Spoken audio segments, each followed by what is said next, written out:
Welcome to Kentucky Football Nation. I wanted to get on and do a top 10 quarterbacks list, but I wanted to do it during the modern era. So let's start out in 1980 to 2025. Why 1980, you say? Because that's when cable came in. And then, so before 1980, there were only three TV stations, an ABC, an NBC, and a CBS. Never saw Kentucky as a kid. Never saw Derek Ramsey, never saw any Kentucky football games. It was all the big schools back then, and we were not one of them. And we were on probation in 77. So the reason I started out in 1980 is because that's when cable came in, Jefferson Pilot picked up, came on TBS, and then they did a Saturday game, and then I actually saw Kentucky play, and I was like, oh, we have a football team. So let's do top 10 quarterbacks from 1980 to the present. So these are my top 10 quarterbacks. I did not look at the stats and go in order. No, this is my opinion. And I'll give you maybe some little excuses or reasons that I think the quarterbacks are ranked as they should be. Let's start out at number 10, Mike Hartline. If you look at statistically, I think he's fifth, but he had 5,680 yards passing. He had 38 touchdowns, but he had 25 interceptions. He played from 2007 to 2010. We just didn't do anything, spectacular during that time. I mean, he was a solid quarterback, obviously 5,000 yards passing, but I've got him ranked lower than his statistics bear out. Because I just, like I said, solid but not special.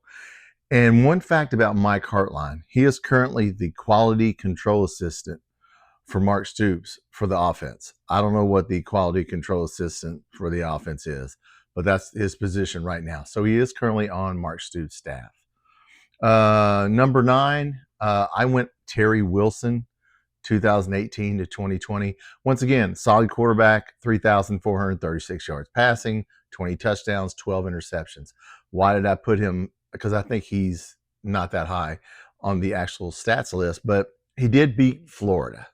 He broke the 30-year miserable, one of the worst, longest, I think third longest streak ever against another team. And he did have a good game. And remember, he threw a really long, beautiful pass. I think it was to Lynn Bowden in the first half. And our defense showed out and we beat Florida. So that's why I got him at 9. So he was a good player. And number 8, you're going to say, why are you putting this guy at number 8? I put Dusty Bonner at number 8. And I'll tell you why. He was a tough guy. If you remember, this was Hal Mumme. Now, he played from 97 to 99, but he only started the 1999 season because Tim Couch had left, and it was right before Jared Lorenzen came to Kentucky. So we were not supposed to be good that year. We definitely never had a really good defense under Hal Mumme, okay? So we didn't have a good defense. But this guy, he threw for 3,380 yards, 26 touchdowns, 13 interceptions. But that guy, I mean, he was tough. He willed us to 6-5. We went to a bowl game. I don't know who we lost to. I don't remember. I thought that was Syracuse. I don't know who we lost to, but Dusty Bonner was just a tough guy.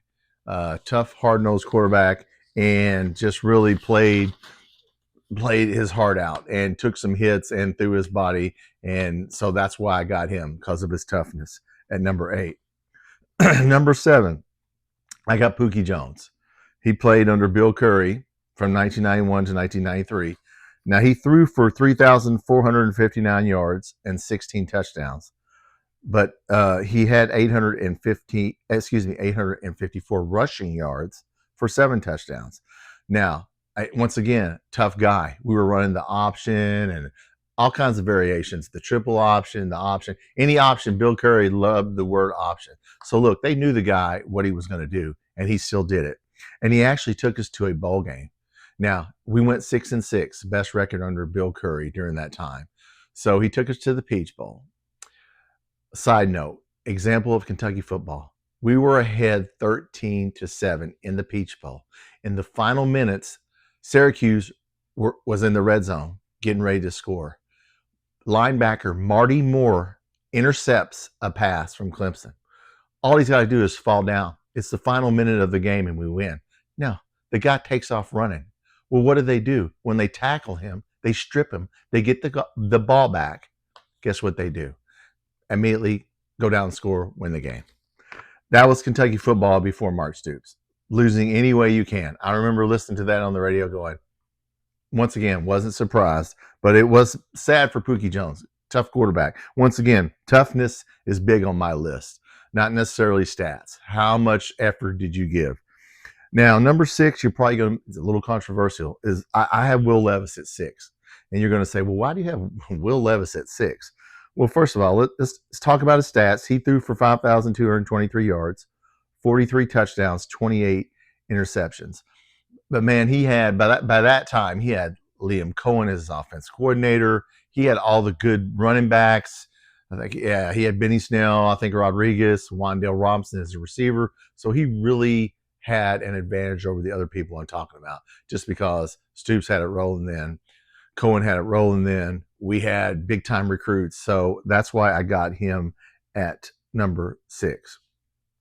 And then you're going to say, why do I have Bill Ransdell at number 5? For all you younger people, who's Bill Ransdell? Played from 1983 to 1986. Now, he played for Jerry Claiborne. This was a guy that came in 1980 when we were awful. And I mean, we hadn't been to, well, we had been to a bowl game in, I think, in 76. We hadn't been to a bowl game in a while. Bill Ransdell took us to 2 bowl games. Now, his stats weren't great. 5,564 yards, 22 touchdowns, but 29 interceptions. But like I said, he was the one who took us, got us from mediocre, worst team. I think Claiborne's first year, we were 0-10-1. I mean, we had George Adams as a running back, and that was it. So Ransdell came in, and man, he was a tough guy. He took some hits. He would stand in there. He won some SEC games. We beat Wisconsin, who was ranked in the 1984 Hall of Fame Bowl, and then he took us to another bowl. So once again, I just thought he was a tough guy, and he gave 100% all the time. So I liked him. Number 4, now I have Steven Johnson, who's not ranked 4th in the, if you look at the statistics in order. But Steven Johnson, now, once again, tough guy, JUCO player. Now, this is when we started to get good. Just like Bill Ransdell started a run with Jerry Claiborne, Steven Johnson's the one who started our run with Mark Stoops. Now, he had 4,342 yards passing, 23 touchdowns, 12 interceptions, 2 years. 2016, 2017. He also had 702 yards rushing and 8 rushing touchdowns. So he would run. Why did I put him at 4th? Well, he beat Tennessee, and we've only beaten Tennessee twice with Mark Stoops. And we thoroughly beat them. They were good, and he did a really good job. He beat Louisville. So he was the guy that really started our run of 9-win seasons, 10-win seasons. Not under him, but afterwards. So I like him. Now, the top 3, you could really put these in any order. I got Andre Woodson at number 3. I didn't realize how good he was till I looked at his stats. I didn't realize the guy did all this. 9,360 yards passing. School record, 79 touchdowns. He got Lorenzen. Lorenzen's got 78. So he broke Lorenzen's record of 79 touchdowns. 25 interceptions. He had a 62% completion rate. He threw 40 touchdowns, a school record, and I think that still stands in 2007, which I didn't realize. That's when we beat number 1 LSU, and LSU went on to win the national title. We beat them. So, wow, 40 touchdowns in 2007. Didn't know he threw that many. Then he had a streak, and I don't know if this still stands, but it did in 2007. He broke the record for most attempts without an interception. He went 325 attempts without throwing a pick. So that was a record then. I don't know if it is now. I don't know if he broke a Florida Shane Matthews or somebody. I think it was somebody else in the SEC maybe. He broke, that was the college record. So good quarterback. I don't remember all that. So he's better than what I thought he was. We just didn't. I mean, we were ranked in 2007. We beat LSU, but once again, we lost to Tennessee. We lost to Florida. So, but I do have him 3rd. Of course, the top 2 is Lorenzen and Couch. I got Lorenzen at 2. You could put him at 1. Jared Lorenzen, my number 2 quarterback in the modern era for University of Kentucky, 10,354 yards passing. That's a school record. 78 touchdowns, second to Woodson's 79. He threw 41 interceptions, and he had a 57% completion rate. For his size, never saw an athlete that could do the things he did. Run like that, play like that. Once again, you talk about giving 110%. That guy gave 110%. Rest in peace, Jared Lorenzen. Now I have Tim Couch at number one because actually I think he started the air raid. He started the wow, we can win a game. So let's talk about him. He played from 96 to 98. And 1996, we're not going to count because that was a lost season under Bill Curry. And Bill Curry put Tim Couch, as I've said in my another video about Bill Curry, one of the best passing quarterbacks in the history of Kentucky high school football, and he runs the option with Tim Couch, which got him fired, and he deserved it, putting the best passing quarterback we've ever had in the damn running the option. I mean, come on, man. A nice guy, but not too bright. So Tim Couch, yeah, he had 8,435 yards passing, 74 touchdowns, 35 interceptions, kind of high on the interceptions, 67% completion rate. But man, he really started off, the air raid with Hal Mummy, and he got football. Football was dead, and he brought back the excitement. Everybody wanted him. Steve Spurrier wanted him. Tennessee got mad. They thought they had him. Tennessee almost got him, and they almost got him a second time when Bill Curry had him in the option. He was leaving, and C.M. Newton, after he fired Bill Curry, went to Tim Couch and said, "Hey, man, hold up a second. Why don't you help me interview some people?"